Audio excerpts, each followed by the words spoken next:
Chevella bus accident. So ఇప్పటికీ కూడా ఎవ్వరూ మరవలేని ఘటన అని కూడా చెప్పొచ్చు. అయితే ముఖ్యంగా ఇలాంటి ఒక యాక్సిడెంట్‌ని మనం ఎప్పుడు కూడా కని విని చూడలేదు, ఎరగలేదు. ముఖ్యంగా ఈ యాక్సిడెంట్‌లో చనిపోయిన ముగ్గురు అక్కా చెల్లెళ్ళు ఎవరైతే ఉన్నారో ఈ రోజు వరకు వాళ్ళ మీద వస్తున్న ప్రతీది కూడా అంటే ముఖ్యంగా నందిని కావచ్చు, లేకపోతే వాళ్ళ సిస్టర్స్ అందరూ కూడా ఉన్న అంటే జోవియల్‌గా ఉన్న వీడియోస్ కావచ్చు, ఇవన్నీ చూస్తూ ఉంటే మనకే ఇంత బాధగా ఉంటే వాళ్ళ కుటుంబ సభ్యులకి ఇంకెంత బాధగా ఉంటుంది అన్నట్టుగా మనకు ఆ వీడియోస్ అన్నీ కూడా చూస్తుంటే తెలుస్తుంది. అయితే దీనికి సంబంధించి ఇప్పటికే ప్రతి ఒక్కరు కూడా వాళ్ళ సిస్టర్స్‌కి అంటే వాళ్ళకి ఏ విధంగా వాళ్ళకి నచ్చినవి మనం చేద్దామా అని చెప్పి ఫ్రెండ్స్ దగ్గర నుంచి కావచ్చు, ఇలా ప్రతి ఒక్కరు కూడా ప్రయత్నాలు చేస్తూ ఉన్నారు. ఇలాంటి సమయంలోనే ఒక ఫోక్ సింగర్ సో నిజంగా వీళ్ళ ముగ్గురు అక్క చెల్లెల పైన ఈ ఘటనకి సంబంధించి కావచ్చు, లేకపోతే వాళ్ళ ముగ్గురు మధ్య ఉన్న బాండింగ్ గురించి కావచ్చు, ఒక అందమైన పాట పాడడం కూడా జరిగింది. అండ్ ఇప్పటికే మీరు అందరూ కూడా వినే ఉంటారు. ఆ పాట వినిన తర్వాత అరే అన్న ఎంత మంచిగా పాడేవన్నా, నిజంగా మా కళ్ళలో నీళ్లు తిరుగుతున్నాయి అన్నట్టు చాలామంది కమెంట్స్ చేస్తున్న సిచ్యువేషన్స్ కూడా మనం చూస్తూ ఉన్నాము. అయితే దీనికి సంబంధించి ఇవాళ మనతో పాటు లైవ్లో జాయిన్ అవుతూ ఉన్నారు ఫోక్ సింగర్ రమేష్ గారు. రైట్, రమేష్ గారు నమస్తే అండి. నమస్తే అండి. So first of all thank you so much. ఎందుకంటే ముగ్గురు అక్క చెల్లెలకి ఎంతో గుర్తుండిపోయేలాగా మీరు ఒక పాట పాడడం అన్నది నిజంగా ఈరోజు ఎక్కడ చూసినా కూడా ఇదే పాట వినిపిస్తూ ఉండింది. ఆ ఘటనకి సంబంధించి కావచ్చు, వాళ్ళ ముగ్గురు మధ్య ఉన్న బాండింగ్ గురించి కావచ్చు, మీరు ఒక పాట రూపంగా రాయాలి అనుకోవడం ఒక ఎత్తు అయితే, పాడి జనాలకి వినిపించాలి అని చెప్పి మీరు ఏదైతే ప్రయత్నం చేశారో నిజంగా అది అందరినీ కూడా కదిలించింది అన్నట్టు చెప్పొచ్చు. సో ముఖ్యంగా సార్ మీరు ముఖ్యంగా మనం ఈ పాట గురించి ఒకసారి తెలుసుకునే ముందు మీరు అసలు ఏ గ్రామానికి చెందిన వాళ్ళు, ముఖ్యంగా వీళ్ళ ముగ్గురు పైన పాట రాయడానికి గల కారణాలు ఏంటి? అంటే మాదొచ్చేసి సూర్యాపేట జిల్లా అండి. నేను ఒక ఫోక్ సింగర్ అండ్ యాంకర్‌గా ఉన్న సమయంలో నిజంగా ఇలాంటి దుర్ఘటన అనేది ఎక్కడ కూడా జరగకూడదనమాట. ఒక్క ఫ్యామిలీలోనే ముగ్గురు అక్కా చెల్లెలు. నిజంగా వాళ్ళని చూస్తుంటే ఎంత బావున్నారో నిజంగా ఇది అంటారు కదా! ఇంటికి ఆడపిల్లలే మహాలక్ష్ములు అంటారు చూడండి. ఆ టైప్‌లో ఉన్నారనమాట వాళ్ళు. చూస్తున్న కొద్దీ చూడాలని, అబ్బా! ఇంత మంచి పిల్లలు చనిపోయిర్రా, మంచిగా చదువుకుంటున్నారు అని కూడా చెప్పడం జరిగింది. మనకు తెలుస్తుంది. వాళ్ళని చూడగానే నాకు నిజంగా నా ఇంట్లో జరిగినట్టుగానే ఫీల్ అయినండి నేను. ఎందుకంటే ఒక ఇంట్లో ఆ కన్నతల్లి ఏడుస్తున్నది. బాగా బాధతోటి వలపిస్తున్నది. ఒక్కింట్లోనే ముగ్గురు ఆడపిల్లల్ని దేవుడు పైకి తీసుకెళ్ళిండా? నా పరిస్థితి ఏంది? నా ఆడపిల్లే నాకు కోట్ల ఆస్తులని చెప్తున్నది ఆ అమ్మ. ఆ అమ్మ గూడా నిజంగా ఆ ఆవేదనను మనం తట్టుకోలేమండి. ఆమె ఇంక నిజంగా అంత తట్టుకొని అట్లా చేసిందంటే గ్రేట్ అనుకోవచ్చు. ముగ్గురు ఆడపిల్లలు. ఒక కుటుంబంలో ఒకరు పోతేనే మనం ఎంతో అనుకుంటాం. కానీ ఒక కుటుంబంలో ముగ్గురు కూలిపోయారంటే ఎలా ఉంటది చెప్పండి? అండ్ మీరు చాలా ఘటనలు చూసే ఉంటారు. యాక్సిడెంట్స్ కావచ్చు, ఎంతోమంది కుటుంబాల్లోని ఎంతోమంది కోల్పోయిన వాళ్ళని చూస్తుంటారు. అంటే ఎప్పుడు కూడా మీరు ఇలాంటి న్యూస్‌లు చూసి వదిలేస్తూ ఉన్నారా? అంటే ఎక్కడో మనం కనెక్ట్ అయితే గానీ, ఈరోజు మనలో ఉన్న ఆ భావాలు, ఆ భావోద్వేగాలు ఇవన్నీ కూడా బయటికి రావు. మరి మీరు ఎందుకు అంతలాగా కనెక్ట్ అయ్యారు ముఖ్యంగా వీళ్ళకి? నిజంగా ఆ అమ్మాయి ఏడ్చే ఏడుపు ప్రతి ఒక్క తెలుగు రాష్ట్రాలని కదిలిచ్చిందండి. ఆ అమ్మాయి ఏడుస్తున్నప్పుడు ప్రతి ఒక్క కన్న తల్లి కడుపు తరుక్కుపోయిందని చెప్పుకోవచ్చు. నిజంగా నేను ఆ పాట పాడిన. ఎలా అంటే, ముగ్గురు బిడ్డల తల్లిరా అమ్మ ఏడుస్తుంది సెల్లెలా మీరు ఎటుబోయినారే తల్లులు. కొడుకులోలే మిమ్ము పెంచేరా కోటి కోర్కెలతో ఉండే నాన్నరా కుప్పగూలిపోయిన గుండెరా. ప్రేమతో పెంచిన బిడ్డల్లో కంకరాలల్ల కాష్టమాయేనా మీ ప్రాణాలు విలవిలలాడేనా. అమ్మ నాన్నలు గుర్తొచ్చిండ్రా ఓ అమ్మ నీ నన్ను పిలిసిండ్రా ఓ నాన్న నీ మీరు ఏడ్చిండ్రా. మాయదారి బస్సు ఓ బిడ్డో మిమ్ము లాగం చేసిందా నా బిడ్డ మిమ్ము మాయం చేసిందా ఓ బిడ్డ.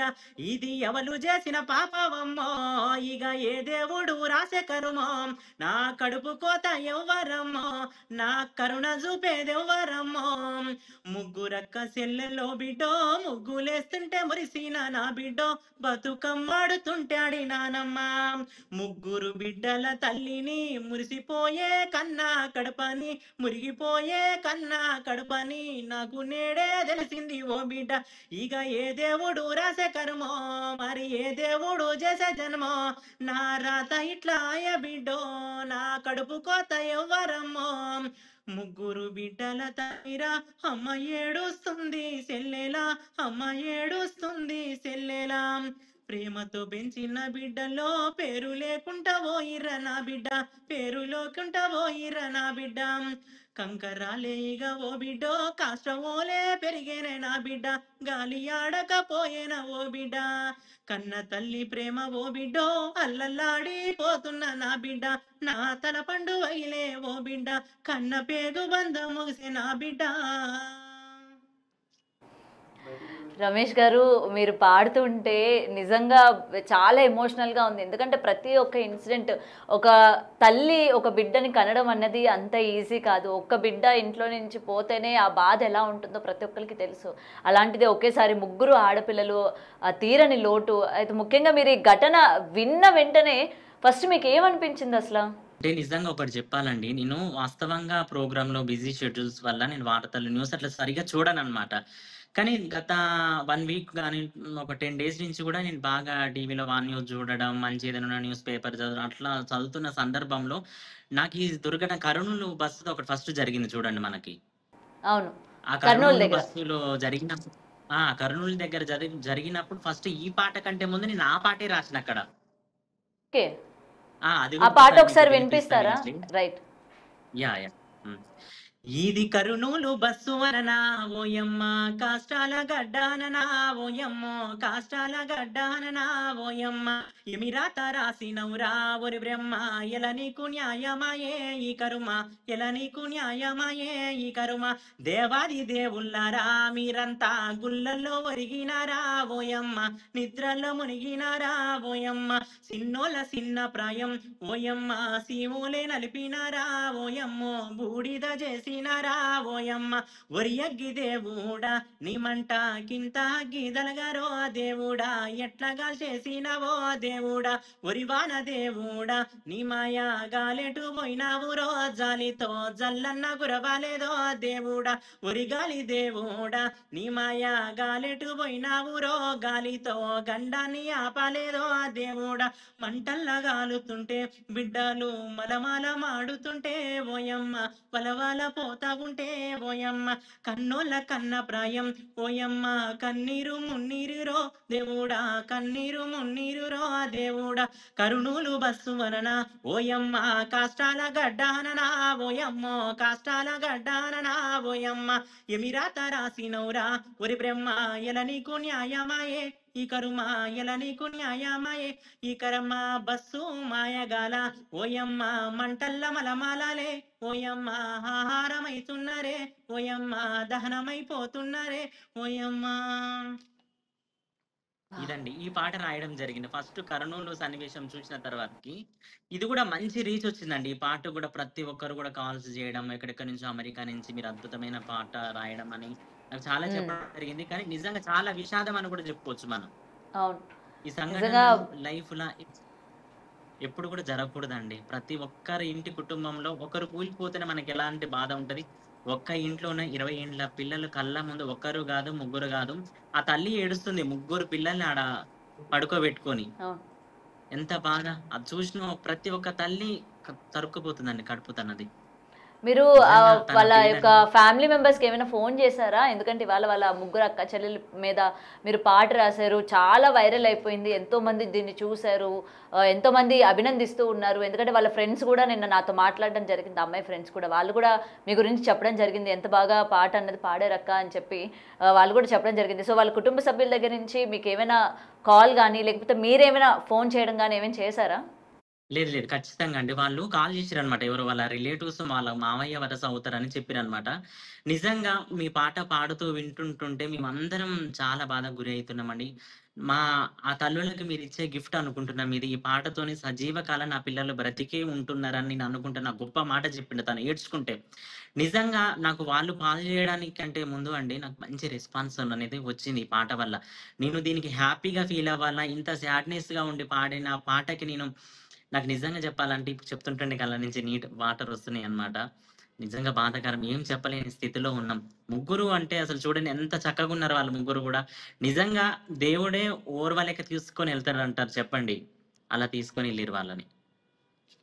ఎందుకంటే మీరు ఎన్నో ఆ! స్ట్రగుల్స్ ఫేస్ చేశారు. ఒక సింగర్‌గా మిమ్మల్ని మీరు నిలబెట్టుకోవడానికి, మీ పాట జనాల్లోకి వెళ్ళడానికి మీరు ఎన్నో స్ట్రగుల్స్ చేశారు. ఈరోజు మీ పాట ప్రతి చోట కూడా మీరు కూడా ఊహించినంత రేంజ్‌లోని ప్రతి ఒక్కళ్ళకి కూడా వెళ్తూ ఉంది. ఇక్కడ మీరన్నది నిజమే. ఇలాంటి సిట్యుయేషన్‌లో నా పాట వైరల్ అయిందని ఆనందపడాలా? లేకపోతే ఇలాంటి సిట్యుయేషన్ మీద నేను పాడినందుకు బాధపడాలా అన్నట్టు ఈరోజు మీరు ఏదైతే చెప్తూ ఉన్నారో అది నిజమే. ఎందుకంటే ఇటు మీరు అవును. ఆనందం పడలేరు, హ్మ్. బాధ పడలేకపోతున్నారు. ఏంటి అసల అన్నట్టు మీరు కూడా సతమతం అవుతూ ఉంటారు ఈ రెండిటి మధ్య. నిజంగా ఈ పాట పాడిన తర్వాతకి కామెంట్స్ మీరు జూడండి. ఒక్కొక్క కామెంట్ నిజంగా ఒక్కొక్క కామెంట్ చదువుతుంటే కన్నీళ్ళ నుంచి కన్నీరే అన్నమాట. వాటరే అన్నమాట. ఎందుకనంటే వాళ్ళ కామెంట్ అంత డెప్త్‌గా నేను ఈ పాటను ఒక 10 నిమిషాలలోనే రాసినండి. ఆ స్టోరీ వినగానే నాకెందుకో ఒక పెన్ను, పేపర్ తీసుకొని 10 నిమిషాలల్ల రాసి ఇచ్చిన. ఎందుకనంటే వాళ్ళు నా సిస్టర్స్ లాగా ఫీల్ అయిపోయి, నా ఇంటి మనుషులే పోయినారు గదా! అన్నంత ఫీలొచ్చింది. నేను ఎన్నో యాక్సిడెంట్లు అయన్నీ చూసినా. నేను యాస్ ఒక యాంకర్‌గా ఎన్నో న్యూస్ చదివినా గానీ ఇలాంటి సన్నివేశం ఎప్పుడు గూడా చూడలేదు నేను. ఓకే. సో, కేవలం ఆ! 10 నిమిషాల్లోనే అంటే ఇన్సిడెంట్ మీకు తెలిసిన వెంటనే మీరు ఎందుకో మీరు అంటే ఒక్కసారిగా డిస్టర్బ్ అయ్యి పాట రాయాలనిపించిందా మీకు? నేను అప్పటికి జస్ట్ నేను నన్ను ఇప్పుడు చెప్తున్నా అండి. ఫుడ్ తిందాం డిన్నర్ టైమ్ అనేసి డిన్నర్‌కెళ్దాం అనుకున్న నైట్ టైమ్‌లో నాకు ఈ విషయం తెలిసింది. చాలా లేట్‌గానే తెలిసింది. 1 డే ముందే నాకు 1 డే అనుకుంటా. 1 డేలో తెలిసిందనమాట. ఈవినింగ్ నైట్ టైమ్‌లో అట్లా తెలిసేసరికి నేను షాక్ అనమాట. అరే! ఏంది కర్నూలు బస్సు కదా! బస్సు కాగానే మళ్ళీ ఇదేంది ఇది? అది ఇది సేమ్ అని అనుకుంటాను. తర్వాత చూసేసరికి ఇది కాదు. ఇది చీవెలలో జరిగింది తాండూరు సైడ్ అని చెప్పిన తర్వాతకి మళ్ళీ ఎట్లా చేసినా ఆ ముగ్గురు తల్లుల్ని చూడండి. ఆ తల్లి గూడా ఒక మాట అనడం జరిగింది. "నన్ను తీసుకెళ్ళిపోయిన బావుండు దేవుడు. ఎందుకు నా ఇంట్లో ఇంత అంటే ఒకేసారి ముగ్గురిని తీసుకెళ్ళిపోయారు. చేతికందిన కూతుర్లు మమ్మల్ని చూసుకుంటారు, మమ్మల్ని పోషిస్తారు అనుకుంటున్న కూతుర్లు ఈరోజు ఇలా అయిపోయారు" అని చెప్పి తల్లిదండ్రులు గూడా వర్ణనాతీతం అని జెప్పాలి. నిజంగా వాళ్ళ బాధ ఏదైతే ఉందో ఎవరు తీర్చలేనిది. ఎవరు కూడా మళ్ళీ ఇంకొకళ్ళు వెళ్లి దాన్ని ఫుల్‌ఫిల్ చేద్దామన్నా కూడా అది ఎక్కడ కూడా లేనిది. సో, ఈరోజు మీ పాట ఒక్కసారిగా వినేసరికి నాకు తెలిసి వాళ్ళ పేరెంట్స్ కూడా చాలా హ్యాపీగా ఫీల్ అయ్యి ఉంటారు. అరే! నా పిల్లలు మనుషులు ఎదురుగా లేకపోయినా పాట రూపంగా ఎప్పుడైనా సరే అందరు నోట్లలో మెదులుతూనే ఉంటారు. అందరి ఆలోచనలో కూడా వాళ్ళు బ్రతికే ఉంటారు అని చెప్పి వాళ్ళ పేరెంట్స్‌కి కూడా మీరు చాలా చాలా చాలా మంచి గిఫ్ట్ ఇచ్చారని అనుకుంటున్నాను నిజంగా నేనైతే అసల. నేను గూడా త్వరలో ఆ తల్లిదండ్రులని గూడా నిజంగా ముగ్గురు పిల్లలు కోల్పోయినా గూడా నేను మీకు అండగా ఉంటానని చెప్పడానికి నేను ముందుకు వెళ్దాం అనుకుంటున్నాండి. ఎందుకంటే నా పాట ఎంత వైరల్ అయిందో మీ అందరికి గూడా తెలుసు. ఆ పాట వైరల్ గాదు. అలాంటి ముగ్గురు ఆడపిల్లలు కోల్పోయిన తల్లిని ఆ తల్లి దగ్గరికి వెళ్ళాలండి. ఆ తల్లి పడే ఆవేదన అసలు ఎందుకు ఆమె ఇప్పుడు ఆ ముగ్గురు ఆడపిల్లలు ఎదిగొచ్చిర్రంటే పెళ్లి చేయాలని అనుకుంటది ఎవరికైనా సరే. పెళ్ళిడికొచ్చిన పిల్లలు చనిపోతే ఎలా ఉంటది? మామూలుగా ఇదంటారు గదా! అత్తగారింటికి ఆడపిల్లల్ని దోలినట్టుగా, అత్తగారింటికి పొయ్యిరామ్మా అన్నట్టుగా ఊరు నుంచి ఇంటికి బయటికెళ్ళిపోయిన తర్వాత, బస్సులో నిజంగా చూడండి సజీవ దహనం అయితారని చెప్తారు చూడండి. కంకర రాళ్ళే వాళ్ళకి కాష్టంలాగా పేరింది. నేను ఈ పాట రాసిన, ఈ వర్డ్ రాసిన మీరు వినండి. మామూలుగా డ్రైవర్ అన్నల గురించి గూడా ఒక పాట మనం రాయడం జరిగిందండి. ఓకే. హ్మ్. అదొకటైతేంది. ఇప్పుడు మామూలుగా ఆడపిల్లలు అత్తగారింటికెళ్తున్నప్పుడు నాకేందంటే ఇలాంటి బాధ సన్నివేశాలొచ్చినప్పుడు నా పాట, నా మాట, నా గలం ఎప్పుడూ ఉంటదని నేను మనస్ఫూర్తిగా కోరుకుంటున్నాను. ఇప్పుడు హ్మ్. మామూలుగా డ్రైవర్లది అందరిది తప్పుండదు. కొందరిది మాత్రమే తప్పుంటదని గూడా డ్రైవర్ అన్నలు నాకు ఫోను జేసి గూడా, మాకు గూడా ఏదైనా ఒక పాట రాయండి. అలాంటి సన్నివేశం పాడండి. జరగొద్దు. పాడండి మేము గూడా రమేష్ ఎన్నో గారు. హ్మ్. పాట పాడండి. యాడా ఉన్నావో ఎక్కడున్నావో ఎప్పుడొస్తావో మా డ్రైవరు అన్నాలు ఇల్లే విడిచారా స్టీరింగే పట్టారా ఊరు వాడలు తిరిగారా 10 ఊర్లే నీకేలా ప్రాణాలన్నీ చేతుల బట్టి నడిపే సిన్నోడా ఇంటి కాడ ఆలి పిల్లలు ఎదురు చూస్తుంటే మా నాన్నే వస్తాడంటూ పిల్లలు వల్లరి చేస్తుంటే బస్సుకే లేటు అయిందని నువ్వు చెబుతుంటే బస్సే నీ ఇల్లురా బంధువులే ఊరంతారా ఊరు ఊరు అడుగుతావు ఎక్కడ అంటావురా పండగ ఉండదురా నీకు పబ్బహం ఉండదురా ఊరు ఊరు జాతర తోటి నడిపే సిన్నోడా వేగం తగ్గించు భద్రతానే పాటించు ఏ చిన్న తప్పైనా తల వంచే డ్రైవర్ అన్నా నువ్వు యాడా ఉన్నావో ఎక్కడున్నావో మీరెప్పుడొస్తారో మా డ్రైవరు అన్నాలో. రైట్ అండి. రైట్ రమేష్ గారు. సూపర్. అసలు ఇంకొకటి అడగాలనుకుంటున్నాను. ఈ ఘటనలోని మీరు డ్రైవర్లని ఉద్దేశిస్తూ ఎంత బాగా రాశారు. ముఖ్యంగా ఈ అతి వేగం ఏదైతే ఉందో డ్రైవర్లు ఈరోజు అంటే అందరూ అని చెప్పలేం కానీ కొంతమంది త్వరగా వెళ్ళిపోవాలి, త్వరగా డిపోలకి ఏదైతే వెంటనే వెళ్ళిపోవాలి అని చెప్పి ఆ స్పీడ్ ర్యాష్ డ్రైవింగ్ ఏదైతే ఉందో చేసే డ్రైవర్ల వల్ల ఇవాళ వాళ్ళ ప్రాణాలే కాకుండా వాళ్ళని నమ్ముకొని ఉన్న కొన్ని వందల మంది ప్రాణాలను కోల్పోతున్న పరిస్థితులు మనం చూస్తూ ఉన్నాం. సో ఈ ఇన్సిడెంట్ గురించి ఏం చెప్తారు ముఖ్యంగా డ్రైవర్లకు సంబంధించి? నేను అందుకే అండి పాటలు కూడా రాసిన గమనించండి. వేగం తగ్గించు, భద్రతను పాటించు. ఎలాంటి అవును. తప్పైనా గాలిలో వందల మందిని నడిపే దేవుడు అనుకోని చెప్పుకోవచ్చు మనం. అతనితోని మనం దేవుడని నేను మా దాంట్లో అద్భుతంగా రాసిన. కానీ అదే సిట్యుయేషన్ అతను వేగంతో నడిపితే మాత్రం అతను మనకు రాక్షసులతోని సమానం. మీరు చివర్లో కూడా అదే మెన్షన్ చేయడం జరిగింది. అతివేగం తగ్గించండి హ్మ్. డ్రైవర్ అన్న అని చెప్పి కూడా మీరు మెన్షన్ చేయడం జరిగింది.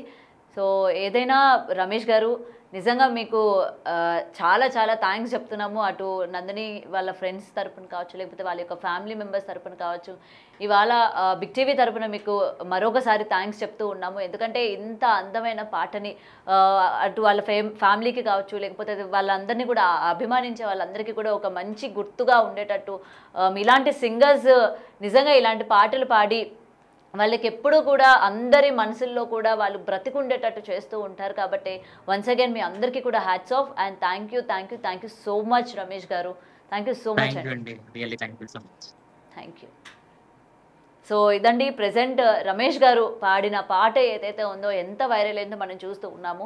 ముఖ్యంగా ఆ ముగ్గురు అక్కా చెల్లెలకి సంబంధించి ఎలాంటి ఘటన చోటు చేసుకుంది, బస్సు ఎక్కిన దగ్గర నుంచి దిగినంత వరకు వాళ్ళు ఎటువంటి పరిస్థితుల్లో లోపల అంటే ముఖ్యంగా బస్సులో ఇరుక్కుపోయారు, ఎలాంటి పరిస్థితుల్లో వాళ్ళు చనిపోయారు, వాళ్ళ తల్లిదండ్రుల యొక్క రోదన కావచ్చు, లేకపోతే వాళ్ళని అభిమానించే వాళ్ళని కావచ్చు, ప్రతి ఒక్కరిని కూడా ఉద్దేశిస్తూ తన పాటలోని తన మాట రూపంగా కూడా ప్రేక్షకులందరికీ కూడా అందించారు. ఈరోజు అందరూ కూడా దాన్ని ఆదరిస్తున్నారు, ఆరాధిస్తున్నారు. సో ఏది ఏమైనా కూడా ఇలాంటి ఘటనలు మరొక ఇంట్లో జరగకుండా ఉండాలి అని మనం కోరుకుందాము. అండ్ ప్రెజెంట్ బిగ్ టీవీ తరపున వీళ్ళందరికీ కూడా ముఖ్యంగా ఇటువంటి ఈ యాక్సిడెంట్లో ప్రాణాలు పోయిన వాళ్ళందరికీ కూడా నివాళులు అర్పిస్తూ ఉన్నాము. Thank you so much.